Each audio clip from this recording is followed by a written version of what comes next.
ಈ ಎಲ್ಲ ಅರಬ್ ದೇಶಗಳನ್ನು ತನ್ನ ಕಪಿಮುಷ್ಟಿ ಹಿಡಿದು ಇಟ್ಕೊಳ್ಬೇಕು ಅನ್ನೋಂಥ ಮಹತ್ವಾಕಾಂಕ್ಷೆ ಅಥವಾ ದುರುದ್ದೇಶದ ಕಾರಣದಿಂದಾಗಿ ಏನಾಗಿಬಿಡ್ತಪ್ಪ ಅಂದರೆ ಇವತ್ತು ಅನಿವಾರ್ಯವಾಗಿ ಅಮೇರಿಕ ಮತ್ತು ಇಸ್ರೇಲ್ ಭಾಳ ದೂರ ಮಟ್ಟಿಗೆ ಬಂದು ನಿಂತಿದ್ದಾರೆ ಇವತ್ತು ಅಲ್ಲಿಂದ ಮರಳುವುದು ಅಂದರೆ ಸೋತ್ ಹಿಂದೆ ಬರಬೇಕು, ಇಲ್ಲಪ್ಪ ಅಂದ್ರೆ ಹೋರಾಡಿ ಅಲ್ಲಿ ಸಾಯಬೇಕು ಅನ್ನೋ ಸ್ಥಿತಿಗೆ ಬಂದು ನಿಂತುಬಿಡೋದು ಅಮೇರಿಕ ಇವತ್ತು.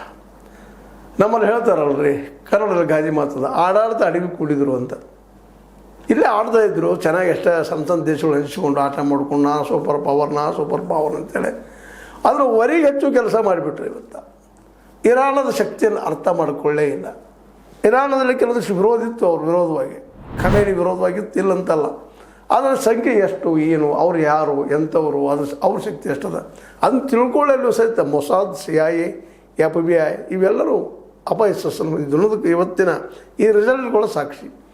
ಇವತ್ತು ಸ್ವತಃ ಇರಾನ್ ಹೇಳ್ತಾ ಇದ್ದ, IRGC ಹೇಳ್ತಾ ಇದ್ರಿ, ನಾವು 50 ವರ್ಷ ದಾರಿ ಮಾಡ್ಕೊಂಡಿವ್ರಿ ಇದಕ್ಕೆ ಯುದ್ಧಕ್ಕೆ, ಎಂದು ಬರ್ತದ ದಾರಿ ನೋಡ್ತಾ ಇದ್ವಿ, ಬರೀ ಈಗ 25-26 ದಿನ ನಾವು ಇನ್ನೂ ಯುದ್ಧ ಮಾಡ್ತೀವಿ ಅಂತ ಹೇಳ್ತಾ ಇದ್ದಾರೆ.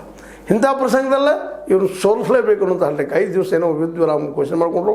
ಆದರೆ ಇರಾನ್ ಯುದ್ಧನ ವಿರಾಮ ಮಾಡಿಲ್ಲ. ನೋ ಸೀಸ್ ಫೈರ್, ಅದು ಯುದ್ಧ ನಡೆಸೋದ. ಇಸ್ರೇಲನ್ನು ಹೊಡೆದು ತೆಗಿತಾನೆ, ಅದು ಇಸ್ರೇಲ್ ಸಹಿತ ಅದಕ್ಕೆ ಉತ್ತರ ಕೊಡ್ತಾನೆ, ಅದು ನಡೆದ. ಇಸ್ರೇಲ್ಗೊಂದು ಭರವಸೆ ಇಲ್ಲ, ಅಮೇರಿಕ ನನ್ನ ಹಿಂದೆ ಇರ್ತದೆ, ಇದ್ದೇ ಇರ್ತಾನೆ, ಗೆಲ್ಲಬಲ್ಲಿ ಅನ್ನುವಂಥದ್ದು. ಆದರೆ ದಿನದಿಂದ ದಿನಕ್ಕೆ ಅದು ಸುಳ್ಳು ಆಗ್ತಾ ನೋಡೋದು. ಇಂಥ ಪ್ರಸಂಗದಲ್ಲಿ ಅಮೇರಿಕಾಗೆ ಅನಿವಾರ್ಯವಾಗಿ ಇವತ್ತು ಇರಾನನ್ನು